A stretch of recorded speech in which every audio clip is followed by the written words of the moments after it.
Hi, it's Sean with TriState Waterworks. Hope you're having a fantastic day. Set up a little above ground demonstration here with an irrigation line. We're not going to put water in it, but just want to kind of show you how when you have a sprinkler head that needs to be removed from the system, what are some of the considerations. So in this situation, we have 3 sprinkler heads here. The water comes in down at this end behind me and flows up through the pipes. So for whatever reason, it doesn't happen often, but it happens several times a year with our customers where we will go in and remove a sprinkler head because it's no longer needed. So when we decide which sprinkler head we need to remove, we'll have to dig it up and excavate it. Now, there's 2 different situations. Here we have a sprinkler head that's in the middle of the pipe run. Super simple, we dig that one up and we can cap it. But if we come down to this further end here, we have a sprinkler that's at the end of a pipe run. Now the problem with this situation is if I remove this sprinkler head and cap it, then we have a section of pipe here that in the wintertime we can't blow the water out of. Because we hook our air compressor up, the air comes in this back way, it's going to blow the water out of the sprinkler head. This pipe now would have been capped off and there's no way to get the water out of that section of pipe, and chances are in the wintertime that is going to freeze.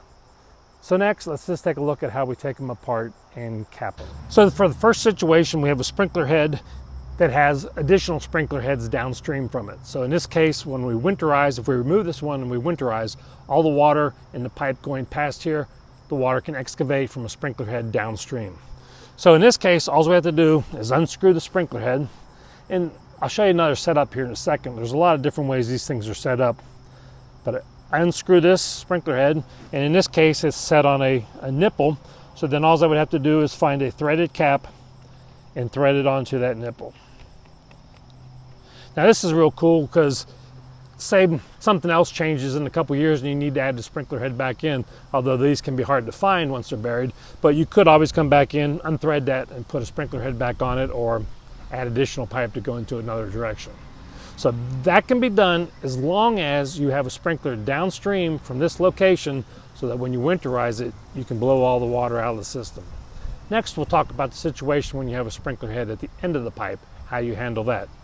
So now we've got a situation where we want to remove this last sprinkler head. The problem is if I remove that sprinkler head and cap it, I've got this section of pipe here, and in most cases this section of pipe is going to be 30 feet long. And that pipe, when we winterize it, the air compressor is going to blow the water down. It's going to come out this sprinkler head, but this area is a dead end. It's a trapped area, so the water will just stay in there and freeze in the wintertime. So we need to determine, how do you know which one is the last sprinkler head? One thing you can do is you can dig it up, and as you can see, there's no pipe that goes past that sprinkler head. That's one way of telling which one is the last sprinkler.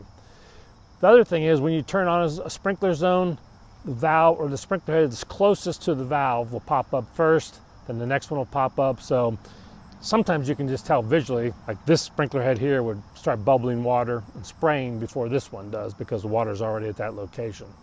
So that's another way of telling. But let's say you don't know, you want to remove this sprinkler head, you dig it up and you find out that's where the pipe ends. Well, in that case, you're going to have to go back to the sprinkler head before it, which in this case is this sprinkler head, and you're going to have to cut the pipe here and cap it. So you take one of your pipe cutters and we'll cut through the pipe, and once you've made your cut through the pipe, you'll have a little section of pipe stubbed out, and then you will take a cap, glue it onto that section of pipe, and now when you winterize the system, all the water will blow out through this sprinkler head. Now you might say, well heck, there's still a little 2 or 3 inch piece of pipe there that water could be trapped in, and that's true. But in practicality, it doesn't work that way because what little bit of water that's in there, the air will swirl that around and it'll mostly come up through the sprinkler head. And what doesn't will just leave such a small film of water on the bottom. If it freezes, it won't crack your pipe. So the important thing is that we don't leave a long section of pipe that is full of water that can expand from freezing and break your pipe. So let me show you some other options here real quick. So in this situation, we had the sprinkler heads that were on a nipple. Sometimes you'll dig it up and the sprinkler head will be on what we call a piece of funny pipe or flex pipe like this. You have 2 options here. One is you can unscrew the sprinkler head and leave this section of pipe here. And again, this is going to be in a situation where it's one of the center sprinkler heads. It doesn't have, it's not at a dead end. And then we can just cap this off by putting the cap onto this funny pipe. Just remember to keep that funny pipe so it's somewhat up in the air like this, so the water can back drain down through it. Or the other thing is you just remove this whole assembly. It'll come unscrewed, and that'll take you back to your T, and then take a plug instead of a cap and screw that into the threaded T. You could do the same thing in this. If you remove the sprinkler head and the nipple, then use a plug to go into your T. The key here to remember is that if you remove the last sprinkler head on the pipe and you don't remove that section of pipe, likely you're going to have a frozen pipe in the springtime, and then you're going to have to dig it up and cut and cap it anyway. And it could be further back. Sometimes freeze damage can damage a whole section of pipe, and you'll end up with a lot more work than if you would have done it correctly the first time.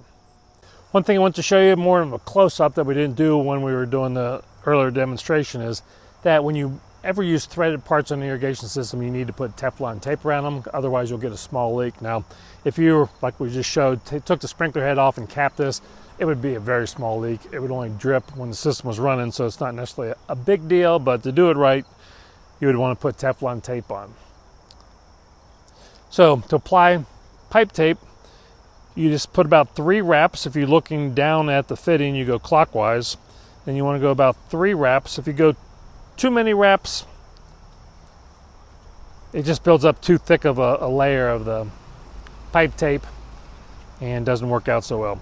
So put 3 layers, 3 wraps of your tape around the threads, then take your cap and screw it on. And that'll ensure really a waterproof tight seal.